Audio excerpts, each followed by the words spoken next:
नमस्कार, स्वागत है आपका एबीपी न्यूज़ के इस फेसबुक लाइव में। आपके साथ मैं हूं अखिलेश आनंद। आपसे कुछ ही देर के बाद शाम 4 बजे न्यूज़ग्राम कार्यक्रम में आप एक बहुत ही अहम खुलासा देखने जा रहे हैं। सुशांत सिंह राजपूत की डेथ मिस्ट्री से जुड़ी कई जानकारियां आप सामने आ रही हैं। आपको पता है देश में एक चर्चा का ये बड़ा विषय है, जिस तरीके से कई सवाल खड़े हो रहे हैं सुशांत सिंह राजपूत की मौत को लेकर। कुछ लोग तो यहाँ तक कह रहे हैं कि ये खुदकुशी नहीं है बल्कि किसी साजिश के शिकार हो गए और इसमें बड़े लोगों की इन्वॉल्वमेंट बताई जा रही है। कुछ ऐसे चेहरे जो सफ़ेद पोश हैं जिनके नाम अगर सामने आ गए तो हंगामा हो जाएगा। लेकिन सच्चाई क्या है, हकीकत क्या है, ये तो अब सीबीआई की जांच के बाद ही पता चलेगा, क्योंकि सीबीआई ने तफ्तीश शुरू कर दी है। लेकिन सुशांत सिंह राजपूत की डायरी में कुछ ऐसी चीज़ें दर्ज थीं, उससे कुछ अहम जानकारियां मिल सकती हैं, ये बताया जा रहा है। सुशांत सिंह राजपूत डायरी लिखा करते थे और आप जानते हैं अगर कोई शख्स, कोई इंसान डायरी लिखता है तो अक्सर उसमें अपने दिल के राज भी वो लिखता है। उसके साथ क्या कुछ बीत रहा है, किस तरह की चीज़ें चल रही हैं, उसका तो ब्यौरा होता ही होता है। वो क्या सोच रहा है या फिर आने वाले दिनों में क्या करना चाहता है, ये बातें भी लिखी जाती हैं। और सुशांत के डायरी के जो पन्ने हैं वो भी कुछ इसी ओर इशारा करते हैं। तो सवाल ये कि क्या सुशांत केस में मुंबई पुलिस ने जानबूझकर लापरवाही की? ये सवाल क्यों है, ज़रा इसे भी आप समझें। सवाल इसलिए उठ रहे हैं क्योंकि अब खुलासा ये हुआ है कि सुशांत की मौत के 2 दिन बाद फॉरेंसिक टीम जांच के लिए पहुंची। 2 दिन बाद, आप गौर कीजिएगा जो समय मैं आपको बता रहा हूं। और उससे भी बड़ी बात तो यह है कि सुशांत की निजी डायरी जो बरामद हुई, उसके पन्ने फटे हुए हैं। ये बहुत ही चौंकाने वाली बात है। सुशांत की जो निजी डायरी थी, जैसा मैंने आपको बताया कि वो डायरी लिखा करते थे, उसके कुछ पन्ने फटे हुए हैं। तो सवाल तो ये खड़ा होगा कि आखिर पन्ने कैसे फट गए? क्या किसी ने जानबूझकर उन पन्नों को वहाँ से हटा दिया? क्या उसमें कुछ ऐसी बातें लिखी हुई थी जिससे किसी के लिए कोई मुसीबत हो जाती? कौन है वो लोग जो ऐसा कर रहे हैं? और सवाल तो एक बड़ा ये भी खड़ा हो गया है कि क्या सुशांत की इसी डायरी में छिपा है उनकी मौत का राज? अगर ये डायरी उसी तरीके से बरामद हो जाती है, उसके पन्ने मिल जाते हैं, तो क्या उससे खुलासा हो जाएगा कि आखिर इन सब के पीछे कौन था, क्या है?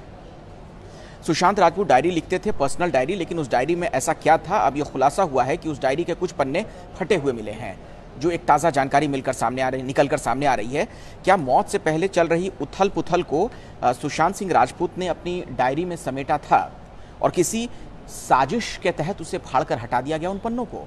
ये एक बहुत बड़ा सवाल है और इसकी पड़ताल आज आप देखेंगे, पूरी पड़ताल शाम 4 बजे न्यूज़ग्राम कार्यक्रम में। सुशांत की ज़िंदगी में पन्नों की कितनी अहमियत थी वो भी थोड़ा आप समझिए, मैं उसके बारे में आपको जो बता रहा हूँ। हालांकि ये पूरी रिपोर्ट, वो जो पन्ने हैं वो आप देखेंगे शाम 4 बजे हमारे एबीपी न्यूज़ पर जो कार्यक्रम जाएगा न्यूज़ग्राम, उसमें क्या बात है। उसमें सुशांत ने 50 सपनों की एक लिस्ट बनाई थी। उनके ख्वाब थे 50 ऐसे ख्वाब जो उन्होंने एक तरीके से आप कह सकते हैं कि सूचीबद्ध किया था, जिसे उन्होंने डायरी के पन्नों पर उकेरा था कि वो क्या क्या जीवन में करना चाहते हैं। 12 सपने उन्होंने पूरे कर लिए थे उनके मुताबिक। वही सपने जो वो पन्नों पर लिखते थे। एक पन्ना घर की बालकनी में, एक पन्ना गिटार के तारों के साथ और एक पन्ना बैग के साथ उन्होंने नत्थी कर दिया था। सुशांत की गर्लफ्रेंड रही अंकिता ने भी ये डायरी की बात बताई थी। आपने सुना होगा जब वो अपना अलग अलग टीवी चैनलों पर इंटरव्यू भी दे रही थी, उस दौरान भी अंकिता ने इस बात का खुलासा किया था। तो क्या इस सवाल अब ये खड़ा हो गया है कि सुशांत की निजी ज़िंदगी में जो चल रहा था वो डायरी के पन्नों में अगर अंकित था, तो क्या यही एक बड़ी वजह बनी कि उस डायरी के कुछ पन्ने गायब हैं? सवाल कई हैं, उनके जवाब तभी मिलेंगे जब सीबीआई इस दिशा में भी जांच करेगी। और सुशांत केस की जांच में एक बड़ा पेच सामने आ रहा है, उससे भी आप समझिए। जो मैं आपको बताने जा रहा हूँ बहुत ध्यान से सुनिएगा। फॉरेंसिक टीम ने जो फोटोग्राफ्स वहाँ से ली हैं, उस जगह पर खींची थी, उनमें एक फ़ोटो में सुशांत की डायरी मिली। डायरी खुली हुई मिली थी और सूत्रों के मुताबिक इस डायरी के कई पन्ने फटे हुए थे। ये तस्वीर से खुलासा हुआ है, जो घटनास्थल जिसे आप मौका वारदात कहते हैं, वहाँ की जो तस्वीर ली गई थी। और उसी डायरी के बगल में एक नोवेल भी रखा हुआ था, एक उपन्यास। मुंबई पुलिस की जांच का हाल तो ये है कि सुशांत की मौत के 2 दिनों के बाद तक उसके फ्लैट पर सिर्फ एक टेप चिपका हुआ था और फ्लैट की सुरक्षा भगवान भरोसे थी। इतने हाई प्रोफाइल मामलों में पुलिस किस तरीके से जांच कर रही थी, इसका आप अंदाज़ा लगा सकते हैं। 2 दिन के बाद सुशांत के फ्लैट पर फॉरेंसिक टीम पहुंचती है, यानी वो लोग पहुंचे जो जांच करते हैं, तमाम वैज्ञानिक जो तथ्य हैं, जो प्रमाण हैं, वो जुटाते हैं। तो सुशांत की मौत के 2 दिन तक एफएसएल की टीम कहाँ थी, ये एक बहुत बड़ा सवाल है और आने वाले दिनों में इस सवाल का जवाब देना पड़ेगा मुंबई पुलिस को ही, क्योंकि इतना बड़ा मामला जिस पर सबकी निगाहें हैं और तमाम तरह की कॉन्स्पिरेसी थ्योरी उसको लेकर आ रही है, वहाँ पर पुलिस ने आखिर ये गलतियाँ की या फिर गलतियाँ हो गई या सब कुछ जानबूझकर किया गया। अब आपको मैं बता दूं कि रिया चक्रवर्ती की जो याचिका पर बिहार सरकार ने सुप्रीम कोर्ट में अपना जवाब दाखिल किया, उसमें क्या प्रमुख बातें हैं। मुंबई में रिया ईडी के सामने दाखिल हुई तो दिल्ली में बिहार सरकार ने हलफनामा दाखिल किया और उसमें एफआईआर के आधार पर कही गई बातों का जिक्र है। एक एक करके मैं आपको बता रहा हूं। सुशांत को दवा का ओवरडोज देती थी रिया, इसका जिक्र है। एक बार फिर से मैं दोहरा दूं, सुशांत को दवा का ओवरडोज देती थी रिया सुशांत को मानसिक तौर पर परेशान कर रही थी। ये बात भी उसमें कही गई है कि मानसिक तौर पर परेशान किया जा रहा था सुशांत को और सुशांत को आत्महत्या के लिए मजबूर किया गया। ये एक बहुत गंभीर आरोप है।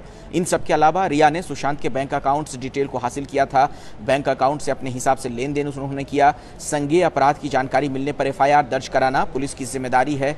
तो सवाल ये भी, क्या ऐसे में पुलिस ने क्या ये अपनी जिम्मेदारी का निर्वहन किया है? जांच के लिए पहुंची बिहार पुलिस से मुंबई पुलिस ने सहयोग नहीं किया। ये तमाम बातें उसमें हैं जो हलफनामा कोर्ट में दिया गया है बिहार सरकार की तरफ से। सीबीआई जांच की सिफारिश की गई और सीबीआई ने अपने केस को हाथों में ले लिया है। ये जानकारी भी बिहार सरकार ने अदालत में दी है।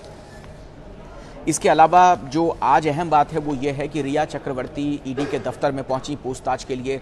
आपको पता है कि इस मामले के जो आर्थिक पहलू हैं, जो फाइनेंशियल ट्रांजैक्शंस हैं, उसके जरिए भी कुछ महत्वपूर्ण बातें पता चलेंगी, क्योंकि एक आरोप रिया चक्रवर्ती पर यह भी लगा है, जो बहुत गंभीर और बड़ा आरोप है, कि रिया चक्रवर्ती ने दरअसल सुशांत को अपने फायदे के लिए इस्तेमाल किया।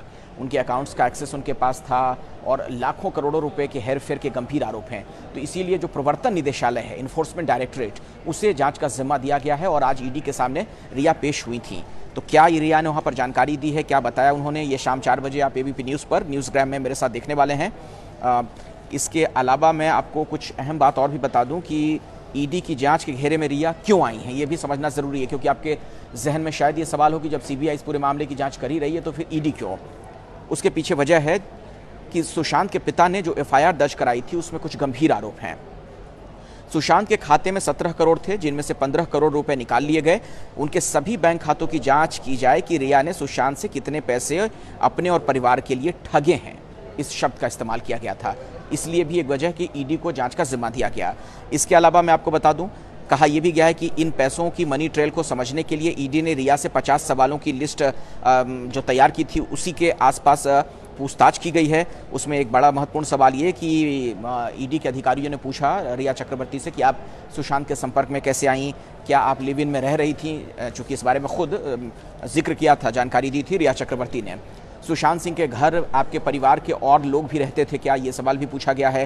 क्या आप सुशांत के साथ व्यावसायिक गतिविधियों से जुड़ी हुई थी, जो कि आरोप लगाया जा रहा है, जो सुशांत के पिता ने गंभीर आरोप लगाया है कि जो बैंक अकाउंट्स थे सुशांत के, उनमें से पैसों की जो लेन देन हुई है, कुछ ट्रांजैक्शंस हुए हैं, वो बहुत ही संदेहास्पद हैं।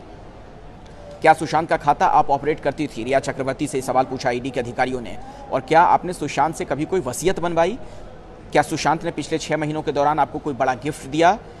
आप कितनी कंपनियों में डायरेक्टर थी और कितने बैंकों में आपके खाते हैं और कुल कितनी प्रॉपर्टी है? मतलब कोशिश यही है कि ये तमाम बातें जाने ईडी के अधिकारी, जिससे ये इस्टेब्लिश हो सके कि आखिर वाकई में रिया और सुशांत के बीच क्या रिश्ता था।